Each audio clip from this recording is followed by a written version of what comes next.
Bonjour à tous, c'est Zimbabwe. On se retrouve aujourd'hui pour une nouvelle vidéo de l'amour, pour donc un nouvel épisode des élections à retenir. Et oui, donc après plusieurs mois d'absence, évidemment, pendant les vacances. Bon, alors il y a deux raisons. D'abord, j'ai eu un problème d'enregistrement et d'ordinateur, donc il m'a empêché de tourner. Et surtout, en fait, pendant les mois de juillet et d'août, je suis désolé, mais des élections sympas, il y en avait pas beaucoup malheureusement. Mais là, on est de retour. Il y a des élections partout en Europe. Il y en a en Islande, il y en a en Allemagne, évidemment, on va en parler. Il y a des élections aussi au Canada, donc dont il faut que je parle. Et évidemment, les élections législatives norvégiennes, donc qui vont avoir lieu donc le 13 septembre, donc dans une semaine. Je ne pouvais pas ne pas en parler. Vous en conviendrez. En plus, on n'a jamais parlé d'élections dans un pays scandinave, donc il le faut. Donc, avant toute chose, présentons la Norvège. Bon, j'avais déjà parlé plusieurs fois de la Norvège, vous le savez. Donc, pays plutôt grand en termes de superficie, quand même, 380 000 km², mais plutôt petit en termes de démographie, c'est-à-dire qu'ils sont que 5 millions, donc c'est moins qu'en Suède ou au Danemark, par exemple. Pays le plus à l'ouest des pays scandinaves, donc à l'ouest donc de la Suède et au nord du Danemark.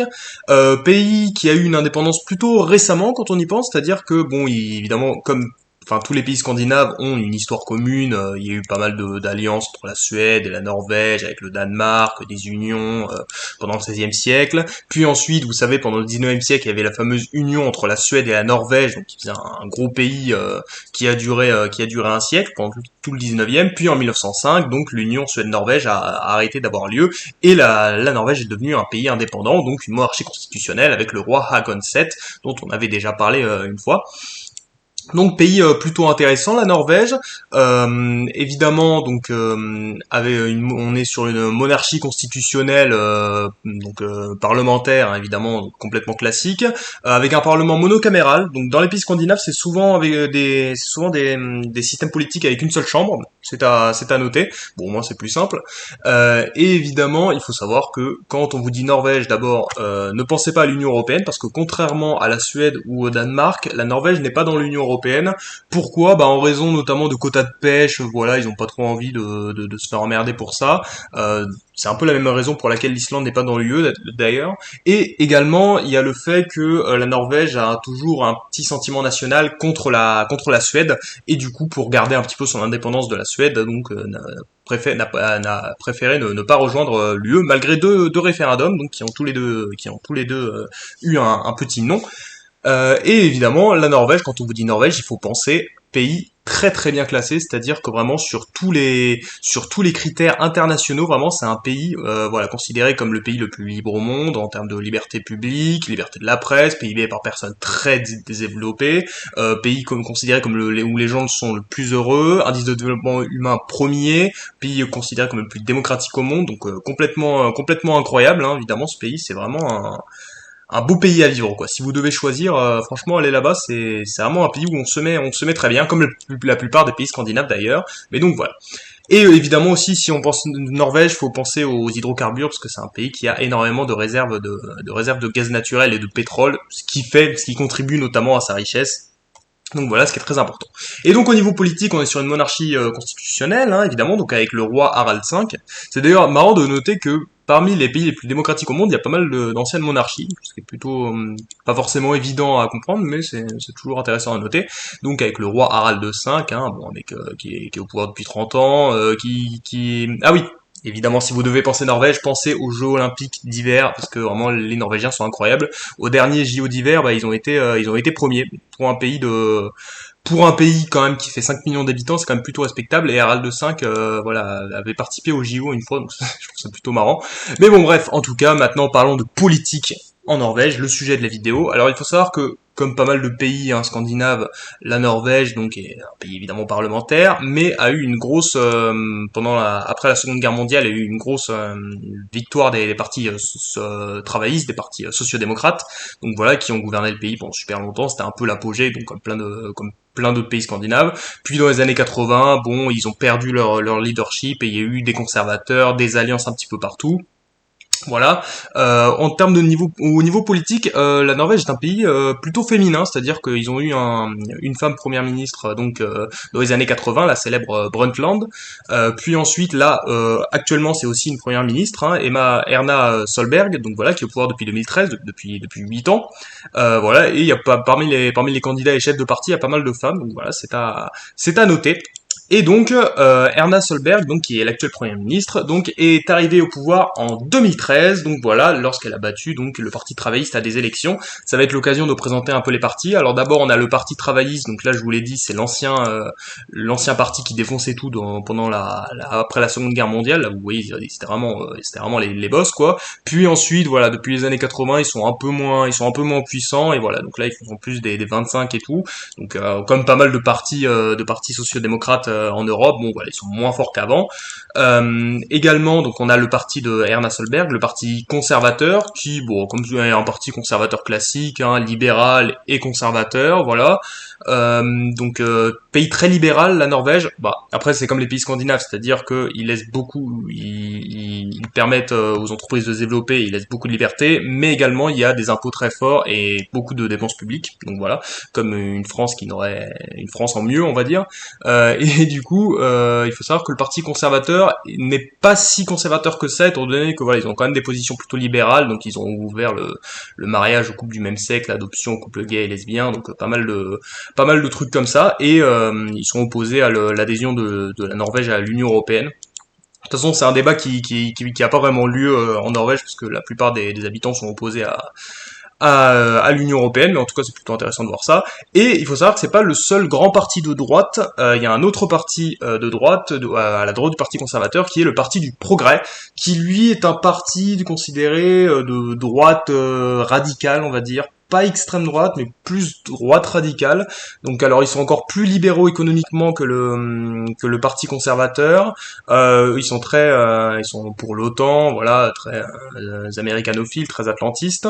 Mais aussi, enfin, ils sont considérés plutôt comme populistes, très climato-sceptiques. Voilà, contrairement au Parti conservateur, et également sur l'immigration, voilà, ils sont un peu plus conservateurs, un discours plus musclé, même s'ils sont pas considérés comme étant d'extrême droite, même si parfois oui, mais donc voilà, vous voyez, voilà quoi. Et du coup, donc on a, donc voilà, ça c'est les trois partis principaux. Donc voilà, en 2013, Erna Solberg arrive au pouvoir donc avec une union entre le Parti conservateur et le Parti du Progrès, donc entre la droite et la droite radicale. Puis donc en 2017, rebelote, donc ils perdent un petit peu en termes de sièges, mais ils gagnent quand même. Alors bon, au niveau du mode de scrutin, bon c'est à la proportionnelle. Il faut faire au moins 4% pour avoir plusieurs députés, sinon t'en as presque pas. Voilà, et donc la majorité des sièges c'est 85. Et du coup, en 2017, il y avait une alliance entre les partis de droite qui ont regagné. Donc là, c'était plutôt sympa. Mais voilà, il faut savoir que depuis à peu près 2020, il y a pas mal de polémiques sur le parti conservateur de Erna Solberg. Alors bon, sur la gestion du coronavirus, ça s'est bien passé au début. Enfin, comme la plupart des pays scandinaves, bon, le pays a confiné et tout, et il y a eu, je crois, un truc comme 1000 morts. Enfin, vraiment rien du tout, quoi. Voilà, même comparé à la population, donc ils s'en sont très bien sortis. Mais ensuite, ils ont beaucoup traîné pour la vaccination, et ça s'est ressenti. Et du coup, le parti conservateur a été très critiqué. Il y a eu pas mal de scandales, évidemment aussi sur des affaires ministérielles, des ventes de sous-marins nucléaires. Également, à un moment, il y a eu une affaire de rapatriement de la femme d'un djihadiste qui a fait très polémique, et du coup, le parti du Progrès, donc voilà, de droite radicale, s'est retiré de la coalition. Du coup, aujourd'hui, le gouvernement actuel est en minorité. Voilà, donc ça montre en fait que le Parti conservateur est pas vraiment sur une bonne dynamique. Et si on regarde l'élection de 2021, là, on va voir les sondages. Et ben, on voit que le parti conservateur n'est pas au meilleur de sa forme. Il avait fait 25 en 2017, et là il ferait plus du 21, donc c'est pas fou. J'ai pas aussi présenté tous les autres partis. Il y a aussi donc le parti du centre, qui lui est plutôt un parti agraire et qui prône la décentralisation. Et en fait, c'est un parti qui a pas mal une belle dynamique ces derniers temps, parce que le parti conservateur a fait des réformes qui ont été considérées comme plutôt maladroites sur la centralisation de la Norvège. Et du coup, bah là, le parti du centre est pas mal apprécié dans les sondages. Donc voilà, ils sont à 11, un parti plutôt centriste. Et donc voilà, donc dans les sondages, on a donc le parti donc conservateur classique qui est moins fort que il y a 4 ans, donc c'est pas fou. Le parti donc le parti donc de droite radicale est moins fort également. Ils avaient fait 15 et là ils sont plus à 10, 11 donc dans les sondages. Donc vraiment pour la droite c'est pas fou, c'est ce qu'il faut retenir. Également, au niveau de la gauche, c'est compliqué. C'est-à-dire qu'on a le parti traditionnel travailliste qui avait fait 25-27%, donc la dernière fois, qui là vraiment est un peu qui est pas fou. C'est-à-dire que dans les sondages, voilà, ils sont à 22-23, donc ça serait leur pire score depuis. Enfin voilà, c'est-à-dire vous regardez les résultats électoraux.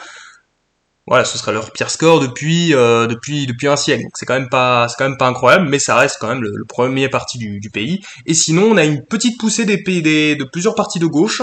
On a d'abord le parti socialiste, hein, donc voilà, bon, un socialisme classique, hein, voilà, donc, plutôt on va dire gauche radicale, qui avait fait je sais plus combien ils avaient fait la dernière fois, mais ils avaient pas fait beaucoup. Ils avaient fait voilà 6%, et du coup là dans les sondages ils sont à du 10, un bon 10%, donc ils gagnent pas mal de voix. Aussi, on a le parti RED, donc parti d'extrême gauche communiste, qui là sont à 5, 6, parfois 7 dans les sondages, alors qu'ils avaient fait 4% aux élections. Donc là, on voit que dans les pas mal de partis de gauche, là c'est à 10, là c'est à 7, là c'est à 23.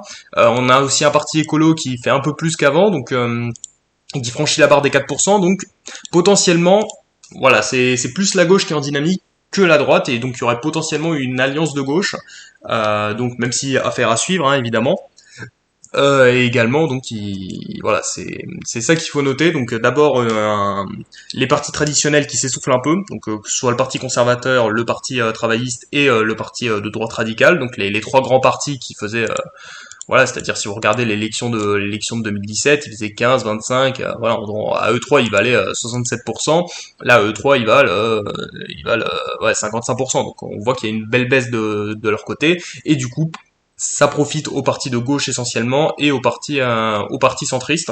Donc on se dirigerait plus vers voilà un basculement plus à gauche donc du Parlement en Norvège. Bon après dans tous les cas ça reste un pays social-démocrate, enfin ça reste je veux dire un pays parlementaire, hein, évidemment avec pas mal de traditions et tout, donc dans tous les cas ça restera toujours plutôt modéré, et voilà c'est un petit peu ça qu'on aime dans les dans les pays parlementaires en scandinaves, mais en tout cas c'est plutôt intéressant de voir voilà cette poussée plutôt à gauche. Donc voilà, on voit vraiment que le parti conservateur, qui avait bien commencé la crise sanitaire, vraiment s'est un peu cassé la gueule sur la vaccination, et c'est vraiment dommage pour eux et pour Rana Solberg, donc là qui brigue potentiellement un troisième mandat là, elle est là depuis 8 ans, elle voudrait bien être là pour 12 ans, mais malheureusement ça c'est plutôt mal parti, et voilà, donc c'est plutôt coup dur, mais en tout cas évidemment on attend les résultats, on est sûr de rien, mais donc voilà. Donc ça a été voilà la première analyse des pays scandinaves, c'est toujours intéressant. Après en Norvège il n'y a pas vraiment un gros parti d'extrême droite comme par exemple en Suède ou en Finlande, donc voilà c'est plutôt c'est ça la principale différence je dirais, même si le Parti du Progrès voilà sur pas mal de questions comme l'immigration peuvent être pas mal plutôt à droite, mais c'est pas un parti qui fait autant polémique que les partis d'extrême droite en Suède ou en Finlande, c'est à noter. Mais donc voilà c'est plutôt intéressant. Donc voilà, maintenant vous savez tout des élections en Norvège. Erna Solberg, est-ce que tu gagneras? Moi j'aime bien Erna Solberg, mais bon là le problème c'est que elle est pas vraiment au meilleur de sa forme, hein. Elle est aimée hein, d'une certaine façon. Elle est aimée pas parce que c'est vraiment un leader très charismatique, mais parce que c'est une preuve de stabilité. Voilà, c'est une personne que personne ne déteste, on va dire, mais qui voilà, qui ces derniers temps a perdu pas mal en popularité, donc dommage pour elle. Mais en tout cas, donc on verra bien qui sera le nouveau